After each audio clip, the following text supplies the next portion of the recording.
एक बाज रोज शिकारियों का खाना चुरा कर भाग जाता था। एक दिन एक लोमड़ी अपने बच्चों के साथ चलते हुए आ रही थी। लोमड़ी ने बाज से विनम्रता से कहा, मुझे रोज खाने की तलाश में जाना पड़ता है, क्या तुम मेरे इन दो छोटे छोटे बच्चों की हिफाजत करोगे? बदले में मैं तुम्हें और तुम्हारे बच्चों को भी खाना दे दिया करूंगी।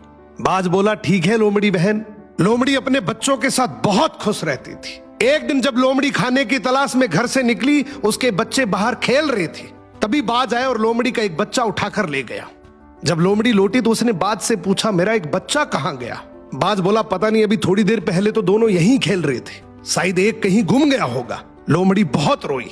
अगले दिन फिर जब लोमड़ी खाने की तलाश में गई तो बाज उसका दूसरा बच्चा भी उठाकर ले गया। जब लोमड़ी वापस लौटी और दूसरा बच्चा भी नहीं मिला तो वो जोर जोर से रोने लगी और अब उसे यकीन हो गया कि उसके बच्चों को इस बाज ने खाए हैं। वो रोती हुई भगवान से बोली, मैंने तो इसको रक्षक बनाया था, लेकिन यही मेरे बच्चों का भक्षक बन गया। अब मैं तो इस बाज का चाहकर भी कुछ नहीं बिगाड़ सकती। इसके तो पंख है, ये तो उड़ जाएगा। तूने तो इसको पंख दिए हैं, तू इसका हिसाब कर सकता है। अब कुछ समय बाद बाज को खाने की कमी हो गई। वो फिर से जंगल में गया। शिकारियों का खाना आग से उठाकर उड़ गया।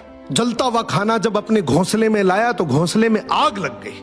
आग की लपटों से बाज नीचे गिर पड़ा। तभी लोमड़ी ने दौड़कर बाज को दबोच लिया और अपने बच्चों का बदला ले लिया। इसीलिए कहा जाता है, ऊपर वाले की लाठी में आवाज नहीं होती, कर्म फल भोगना ही पड़ेगा।